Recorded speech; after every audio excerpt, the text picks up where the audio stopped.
Hello guys, this is Himanshu Agrawal. I scored 715 on 720 NEET UG 2024. Besides, I scored 98.6% in my class 12 board exams. Basically ये video बहुत important होने वाला है क्योंकि जैसे कि आपको पता चला कि मैं खुद एक फ्रेशर स्टूडेंट हूँ.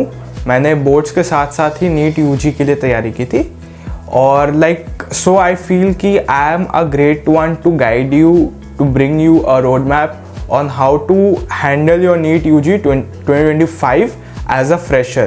क्योंकि I know कि when you are preparing for NEET as a fresher, your main problem lies कि how are you going to manage your board exams alongside your NEET preparation. So I am here with you with the road map. बहुत detail में मैंने road map plan किया है, ठीक है. तो अगर लास्ट ईयर की बात करें तो हमारा बोर्ड एग्जाम चला था 22 Feb to 19 March, ठीक है. तो board exams take almost a month of your preparation. So how are we going to do it? तो इसके लिए मैंने आप सभी को दो कैटेगरीज ऑफ स्टूडेंट्स में डिवाइड किया है. One category is the one who have done their class 11th and second who have backlogs in their class 11th. उनका क्लास 11th सही से डन नहीं है, ठीक है. So one who have done their class 11th, I know this is a very rare case, ठीक है, कि जिसने क्लास 11th बहुत सही से किया हो. Still will discuss it. If you have done your class 11th, I tell you to complete your class 12th by November to December, ठीक है.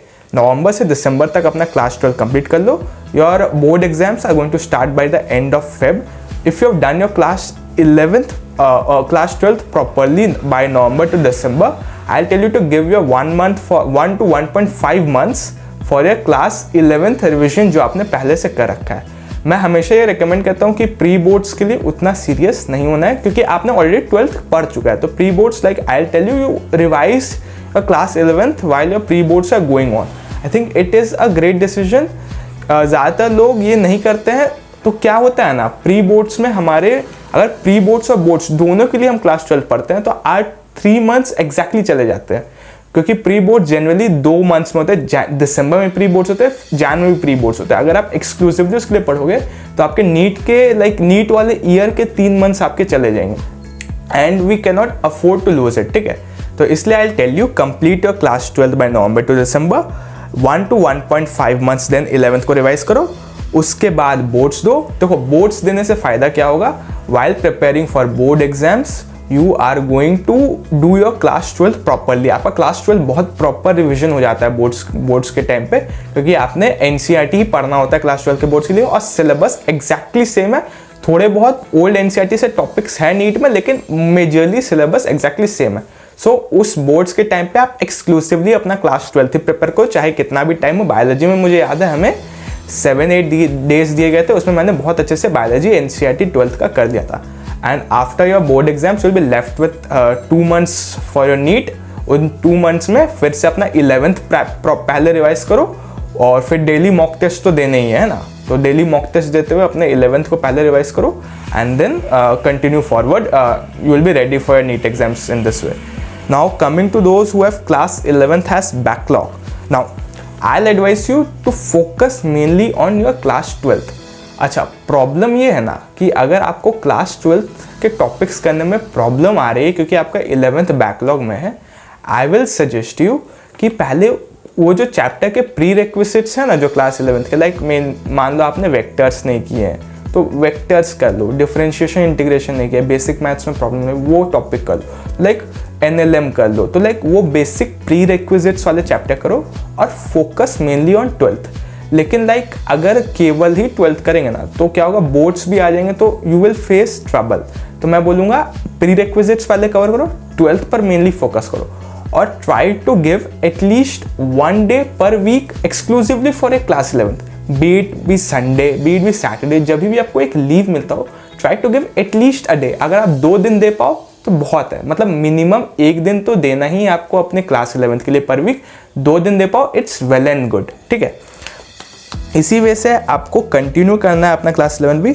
नाउ आपको क्लास 12th का सिलेबस इस टाइप से कंप्लीट करना है कि आप 1 month एक्सक्लूसिवली अपने 11th के रिविजन को दे पाओ बिफोर योर बोर्ड्स.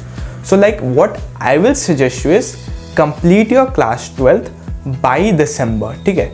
ये जो मैं 1 डे पर वीक बोल रहा हूँ, इसमें you try to learn the concept, try to go by the lectures वगैरह देख लो, जिससे आपका कॉन्सेप्चुअल क्लैरिटी जो अंडरस्टैंडिंग वाला पार्ट है वो हो जाए। और by December you try to complete your class 12th, और ये 11th का जो भी कंसेप्चुअल पार्ट है वो आपका कंप्लीट हो जाएगा if you are giving 1 day exclusively for class 11th per week, ठीक है। Once you are doing that, I tell you give your entire पूरा जनवरी अपना दो for practicing your class 11th, practicing your class 11th, MCQs practice करने में, 11th के जो टेस्ट्स आपने नहीं दिए, क्योंकि see you have left a chunk of your preparation, now you have to get ahead of a large crowd to get over it, to get your selection, because if you will not do, someone else is going to do it. So I'll tell you, अपना जैन पूरा का पूरा 11th के practice में आप दे दो। once you have practiced your class 12 again, Feb to March you can do your class 12th again, you can focus on your boards में आपका फिर से 12th you are done with, आपका 12th बहुत बेहतरीन तरीके से हो जाएगा। Then again you have 2 months, जो भी वीक टॉपिक्स है उनको फिर से कवर करो, 11th 12th मिक्स में करो, 11th बैकलॉग था तो 11th को प्रॉपरली फिर से करो। लेकिन हाँ, आपका 11th बैकलॉग है, यू नो दैट, तो 12th में कुछ भी ऐसा नहीं करना है। 12th में अगर आपने फोकस को डिविएट किया, you are going to miss your government medical college. So that's it. This is the end of it. I think I have shared with you the detailed strategy कैसे you have to move on. This is your roadmap. So stay tuned. Okay, bye.